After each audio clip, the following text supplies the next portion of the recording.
নমস্কার বন্ধুরা, মায়ের রন্ধনশালা এবং ব্লগার চ্যানেলে আপনাদের সবাইকে স্বাগত। তো দেখুন, আজকে আমিও আবারও একটা রেসিপি নিয়ে এখানে চলে এলাম। তো এখানে আমি আজকের সিম দিয়ে একটা রেসিপি বানাবো। তো শীতকাল মানেই তো শীতের সবজি বলতে তো সিম তো আমাদের সব থেকে আগে মনে পড়বেই। তো সিম দিয়ে আজকে আমি রেসিপিটা বানাবো। তো সেই কারণে দেখুন, এখানে সিমগুলোকে আমি সিমের দুটো মাথা একটু এইভাবে কেটে নিয়েছি দু সাইড দিয়ে। দেখুন, সিমগুলোকে কেটে ধুয়ে আমি পরিষ্কার করে নিয়েছি। আর সিমের সাথে তো শুধু সিম দিয়ে তো রান্না করলে হবে না, এর সাথে আরও কিছু সবজি দিতে হবে। তো সেই কারণে আমি এখানে ফুলকপি নিয়ে নিয়েছি। একটা বড় সাইজের ফুলকপি এইভাবে ছোট ছোট টুকরো করে কেটে নিয়েছি ফুলকপিগুলোকে। এই যে এইভাবে টুকরো করে কেটেছি। আর তার সাথে নিয়েছি আলুটাকে এইভাবে কিউব করে আলুটাকে কেটে নিয়েছি। আর তার সাথে নিয়েছি একটা ছোট সাইজের টমেটোকে সরু সরু করে কেটে নিয়েছি। আর একটা নিয়েছি তেজপাতা, কয়েকটা কাঁচা লঙ্কা, আর এখানে কিছুটা ধনিয়া পাতা কেটে নিয়েছি। তো চলুন, এর থেকে বেশি কথা না বলে রান্নাটা কিভাবে করছি চলুন দেখা যাক। তো এখানে আমি রান্নাটা করার জন্য উনুনে কড়াই বসিয়ে দিয়েছিলাম, আর কড়াইটা গরম হয়ে গেছে। তো আমি এর মধ্যে দিয়ে দিলাম সর্ষের তেল। তো রান্নাটা আমি সর্ষের তেলেই করব। তো আপনারা চাইলে সাদা তেলেও করতে পারেন, যেহেতু এটা নিরামিষ রান্না। প্রথমে আমি কেটে রাখা ফুলকপিগুলোকে তেলের মধ্যে দিয়ে দিলাম।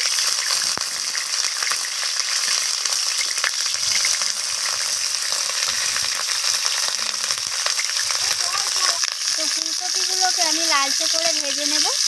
আর এর মধ্যে দিয়ে দিলাম হলুদ গুঁড়ো সামান্য পরিমাণে, আর দিয়ে দেব সামান্য পরিমাণে লবণ।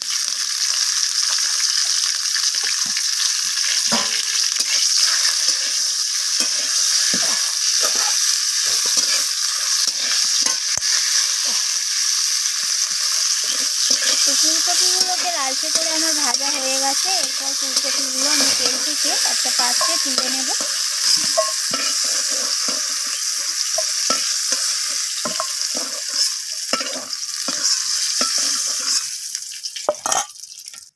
তো এরপর আমি কড়াইয়ের মধ্যে দিয়ে দিলাম কেটে রাখা আলুগুলোকে।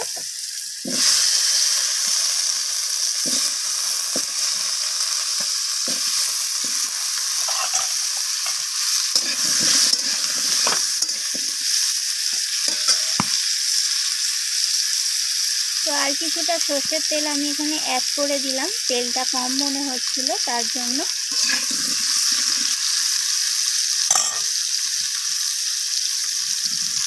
আমি আলুর মধ্যে দিয়ে দিলাম সামান্য পরিমাণ লবণ, আর দিয়ে দেব সামান্য পরিমাণ হলুদ গুঁড়ো। তো লবণ আর হলুদটাকে আলুর সাথে মিশিয়ে নিয়ে আমি আলুটাকে লালচে করে ভেজে নেব।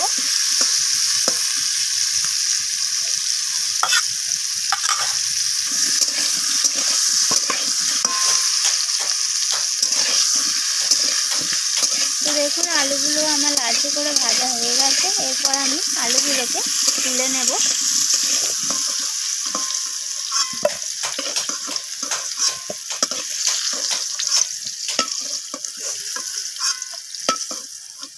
তো এরপর আমি ওই একই তেলের মধ্যে কিছুটা বড়ি দিয়ে দিলাম, বিউলির ডালের বড়ি। তো নিরামিষ রান্নাতে বড়ি দিয়ে খেলে কিন্তু ঝোলটা একটু খেতে বেশিই ভালো লাগে। তো আর কিছুটা তেল এখানে দিয়ে দেব।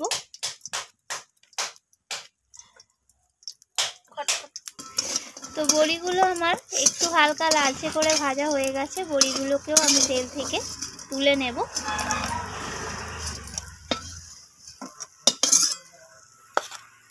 তো কড়ার মধ্যে আমি সিমগুলোকেও দিয়ে দিলাম। তো সিমগুলোকে দিয়ে আমি হালকা করে সিমগুলোকেও একটু ভেজে নেব।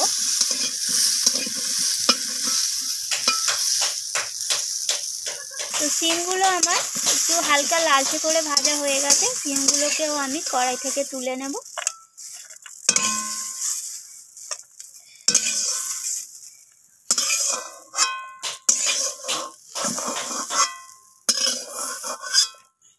এরপর আমি কড়াইতে আবার কিছুটা সর্ষের তেল দিয়ে দিলাম।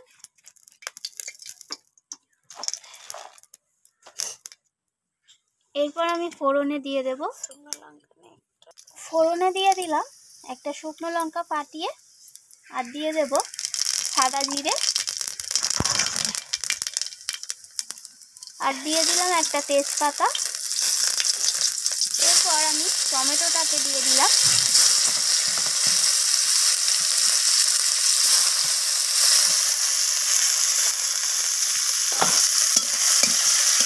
টমেটোটাকে দিয়ে আমি তেলের সাথে এইভাবে ফোড়নের সাথে নাড়াচাড়া করে নিচ্ছি।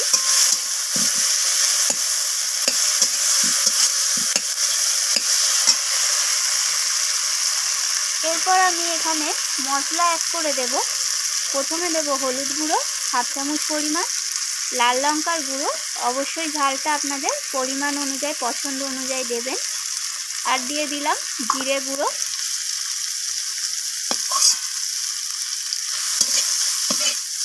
তো মশলাটাকে দিয়ে আমি টমেটোর সাথে একটু মিশিয়ে নিয়ে নাড়াচাড়া করে নিলাম। এরপর আমি এখানে দিয়ে দেব স্বাদ মতো লবণ,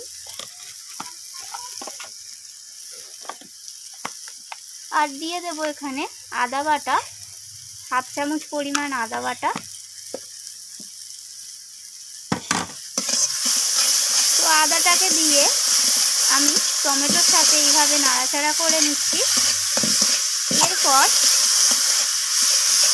দিয়ে দিলাম এখানে ভেজে রাখা আলুগুলোকে।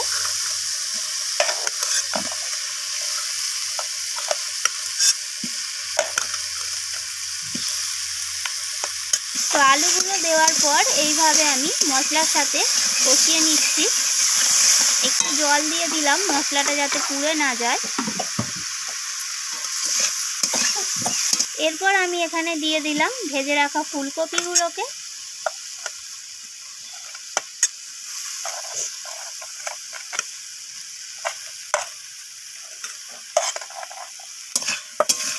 তো ফুলকপিটা দেওয়ার পর আমি আলুর সাথে এইভাবে ফুলকপিটাকেও কষিয়ে নিচ্ছি। তো এরপর আমি এখানে ভেজে রাখা শিমগুলোকে দিয়ে দিলাম।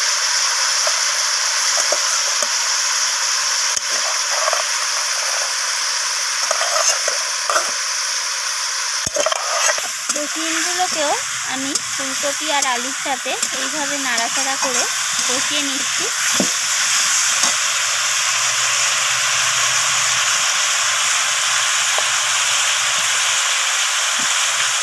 এরপর আমি এখানে সামান্য পরিমাণ চিনি অ্যাড করে দিলাম স্বাদটা ব্যালেন্স হওয়ার জন্য।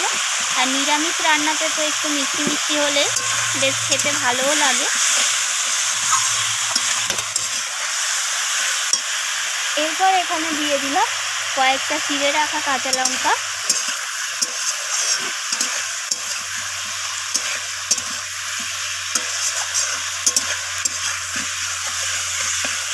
তো এইভাবে আমি কিছুক্ষণ সব কিছু সবজিকে মশলার সাথে একটু ভালোভাবে কষিয়ে নেব।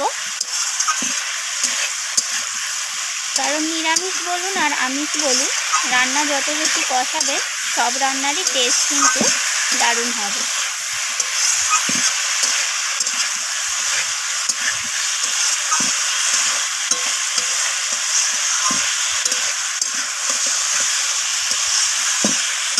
তো আমার এখানে সব কিছু ভালোভাবে কষানো হয়ে গেছে। এরপর দিয়ে দিলাম কিছুটা কেটে রাখা ধনিয়া পাতা।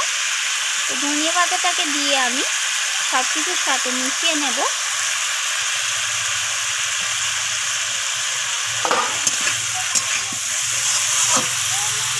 তো ধনে পাতাটা দেওয়ার পর আমি খুব বেশি এখানে কষাইনি। বেশি কষালে ধনে পাতার যে একটা নিজস্ব ফ্লেভার আছে সেই ফ্লেভারটা কিন্তু আর পাওয়া যাবে না তরকারির মধ্যে। তো এরপর আমি এখানে জল অ্যাড করে দিলাম প্রয়োজন মতো।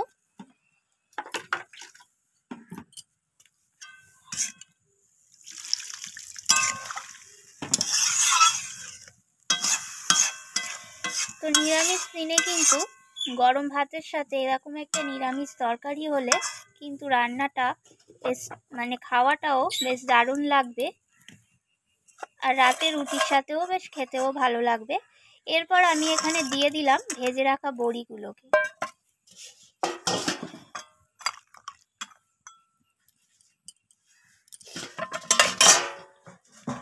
তো বড়িটাকে দেওয়ার পর আমি এটা ঢাকা দিয়ে দিলাম সব কিছু সবজি সিদ্ধ হওয়ার জন্য। তো এখানে আমি ঢাকাটা সরিয়ে নিয়েছি আর আমার সব কিছু সবজি এখানে সিদ্ধ হয়ে গেছে, আমি চেক করে দেখে নিয়েছি। এরপর আমি এখানে সামান্য পরিমাণ একটু ঘি অ্যাড করে দেব। নিরামিষ রান্নাতে ঘি দিলে রান্নাটা বেশ খেতে ভালো লাগে, সেই কারণে আমি এখানে একটু ঘি দিয়ে দিলাম। তো ঘিটা এখানে একদমই অপশনাল, তো আপনারা চাইলে দিতেও পারেন আর নাও দিতে পারেন, তবে দিলে বেশি ভালো লাগে খেতে, সেই কারণে আমি দিলাম। তো চলুন, এখানে তো রান্নাটা অলরেডি হয়ে গেছে, তো আমি পরিবেশন করে তারপর আপনাদের দেখাচ্ছি। তো দেখুন এখানে তৈরি হয়ে গেল একদম ঝটপটা নিরামিষ ফুলকপি আলু সিম দিয়ে তরকারি। তো রেসিপিটি কেমন লাগলো অবশ্যই আমাকে কমেন্ট করে জানাবে, আর ভালো লাগলে অবশ্যই একটা লাইক করে দেবে, আর ভিডিওটি আপনাদের বন্ধুদের সাথে শেয়ার করে দেবে, আর লাইক করে আমার চ্যানেলটিকে সাবস্ক্রাইব করে চ্যানেলটির পাশে থাকবে। আবারও ফিরে আসবো অন্য কোনো রেসিপি নিয়ে। আজকের মতো এইটুকু। ধন্যবাদ বন্ধুরা।